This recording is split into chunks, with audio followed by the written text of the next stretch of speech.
ছাত্র হোস্টেল নির্মাণ, বিশেষ করে বিশেষ উদ্যোগে সরকারি চাকরিতে নিয়োগ এবং উচ্চ শিক্ষার সুযোগ সৃষ্টি সহ বিভিন্ন সুযোগ সুবিধা নিশ্চিত করেছে তৎকালীন সরকার সমতলে বসবাসকারী ক্ষুদ্র জনগোষ্ঠী শহীদ জিয়া রহমানের সঙ্গে তাদের একটা নিবিড় সম্পর্ক গড়ে উঠেছে এবং এই নিবিড় সম্পর্ক স্মৃতি বিজড়িত একটি স্থান আজকের এই মঞ্চে। সম্মানিত উপস্থিতি আজকের এই প্রতিনিধি সমাবেশ নিয়ে আমি একজন রাজনৈতিক কর্মী হিসাবে কিছু কথা আপনাদের সামনে তুলে ধরতে চাই। প্রায়শই আমি একটি কথা বলি বা রাজনৈতিক কর্মী হিসাবে আমরা সাধারণত যে সকল সমাবেশে বক্তব্য রাখি, আজকের এই সমাবেশটি আমার দৃষ্টিতে অবশ্যই একটি ভিন্ন রকম সমাবেশ। আর রাজনৈতিক দল বা বিভিন্ন সমাবেশ যেরকম হয় ঠিক সেরকম নয়। খুব সম্ভবত এখানে একজন বক্তা এই কথাটি তার বক্তব্যে তুলে ধরেছে। আমার দৃষ্টিতে এই সমাবেশটি একটি মনস্তাত্ত্বিক, সামাজিক এবং রাজনৈতিক এবং অর্থনৈতিক তাৎপর্য রয়েছে সমাবেশে। বুঝতে আমরা জানি প্রেম প্রকৃতির নিবিড় সংস্পর্শে গড়ে ওঠা ক্ষুদ্র জনগোষ্ঠীর মানুষেরা সাধারণত সেগুলোর সঙ্গে বন্ধন ছিন্ন করতে চায় এবং খুব সম্ভবত এটি শুধু বাংলাদেশে বিশ্বের বিভিন্ন দেশ ক্ষুদ্র জনগোষ্ঠী মানুষের মধ্যে একই প্রবণতা বিদ্যমান। তবে বর্তমানে বিশ্বের দেশে দেশে তথ্য প্রযুক্তির যে অবাধ ডেভেলপ, তার কারণে ক্ষুদ্র জনগোষ্ঠীর লোকেরা এর প্রভাব আনা দিয়েছে। সুতরাং এই সমাজ বাস্তবতা থেকে হয়তো কারোরই দূরে থাকার সুযোগ নেই। সারা দেশের ক্ষুদ্র জনগোষ্ঠীর নিজস্ব বিশ্বাস, সংস্কৃতি এবং স্বাতন্ত্র্য রক্ষার প্রতি সম্মান রেখে আপনাদের আজকের এই অনুষ্ঠানে আপনাদের প্রতি আমার বিনীত আহ্বান থাকবে, এই সময় চ্যালেঞ্জ মোকাবেলায় আপনাদের নিজস্ব যে ধর্ম, ভাষা, সংস্কৃতি আছে সেটি সংরক্ষণের স্বার্থে হলে যে কোনো মূল্যে, যে কোনো উপায় আপনাদেরকে শিক্ষা, কর্মসংস্থান এবং কর্মদক্ষতা অর্জনের সুযোগগুলো কিন্তু গ্রহণ করা অত্যন্ত জরুরি। নিজেদের গণতান্ত্রিক রাজনৈতিক অধিকার চর্চা এবং প্রয়োগের ক্ষেত্রেও কিন্তু সমানভাবে আপনাদের সক্রিয় থাকা অত্যন্ত জরুরি।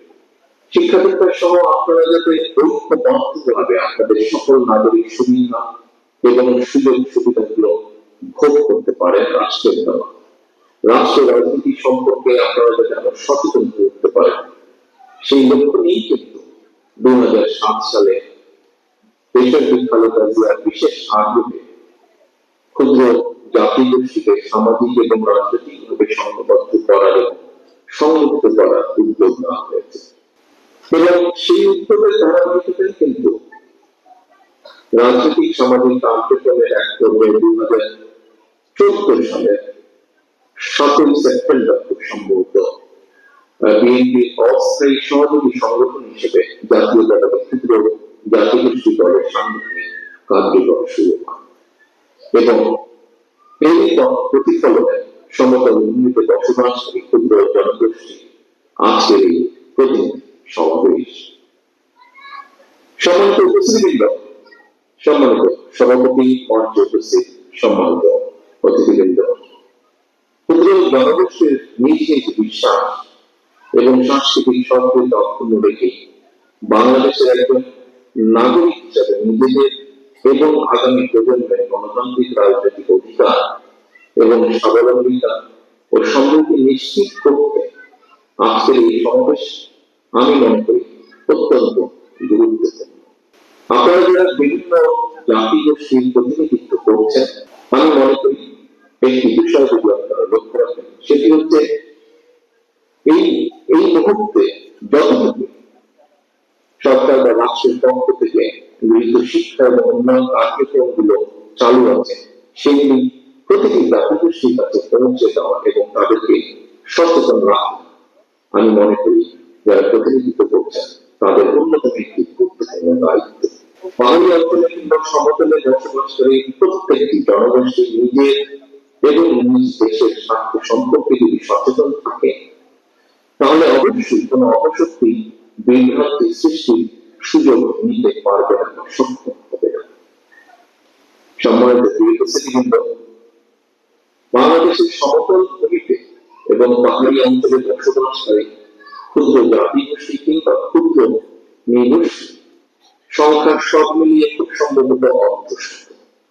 এর মধ্যে দেশের সমতল অঞ্চলের 6টি বিভাগে খুব সম্ভবত 42টি জেলায় প্রধানত 37টি ক্ষুদ্র জনগোষ্ঠীর বসবাস। এছাড়া পাহাড়ি অঞ্চলে আরো বেশ কয়েকটি ক্ষুদ্র জনগোষ্ঠীর বসবাস রয়েছে।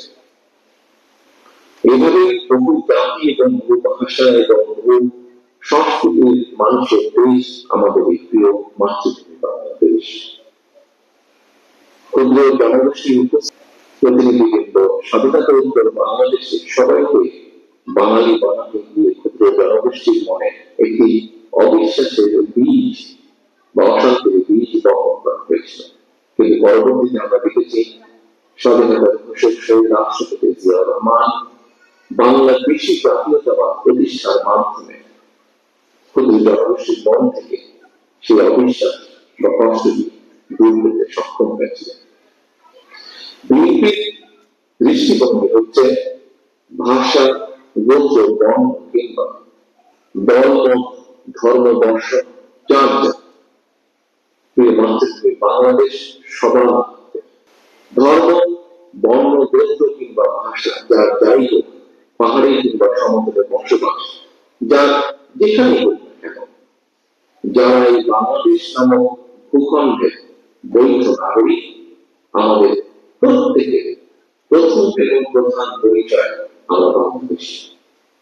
সুতরাং সমতল কিংবা পাহাড়ি অঞ্চল, রাজধানী কিংবা শহর নগর বন্দর অথবা অত পাড়াগায় কোনে গভীর গ্রাম, বসতি গ্রাম যেখানেই হোক, বাংলাদেশের একজন নাগরিক হিসাবে আপনার আমাদের সবার অর্থাৎ রাষ্ট্রের প্রতিটি নাগরিকের সমান অধিকার, যা একটু আগে বিশেষ অনুভব